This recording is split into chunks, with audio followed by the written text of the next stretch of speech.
sabe né mano, rimo com amônia. Eu só acerto verde se ele tiver na band, nunca que eu queimo a Amazônia. Tio, cê não entendeu? Faço rima aqui é na hora, sabe né mano? Faço freestyle, vou provando porque cê não decora. Sabe né mano? Faço freestyle provando que agora você tá o mel. Cê reclama de queima Amazônia, mas gosta de jogar bolinha de papel.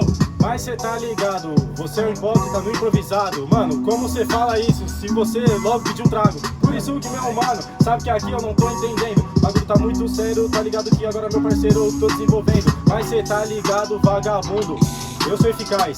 Quer falar da Amazônia, mas você não faz porra nenhuma, tá ligado mano? Então se acostuma, tá ligado vagabundo, que agora vagabundo sabe que eu chego no freestyle e eu tô pique mestra. Eu não te pedi um trago, tá ligado? Cê tá fudido. A única droga que eu uso, meu truta, é marachal, rap no meu ouvido. Cê não entendeu, não é meu truta. Faço freestyle que agora é artéria. Mano, rap no meu ouvido, eu tenho uma overdose de ideia. Ah, então você falou de artéria, mas eu chego com poesia. Meu parceiro, hoje eu corto o seu pescoço, você morre de hemorragia. Aí cê tá ligado, vagabundo, que é com disciplina.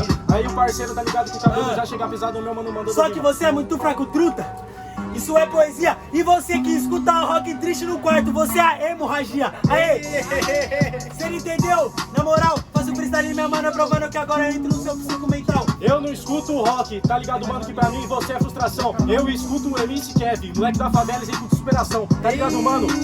Por isso que pra mim você é um pivete. Eu não escuto rock, meu parceiro só fecha com o rap. É igual Marília Mendonça, sabe que a rima é rara. Você fala dele agora que ele morreu, mas antes nem escutava o cara. Pô, se ele tentou é meu truta, faço rima aqui na hora. Eu tô tipo o Kevin, chama a Delane pra eu ir embora. Tá tipo Marília Mendonça, tá ligado que aqui cê dá falha. Olha esse pau no cu, se tá morto, padrão é a batalha. Tá ligado vagabundo que agora cê sabe freestyle é bem pesado. Tá ligado vagabundo que eu chego freestyle pesado calmado.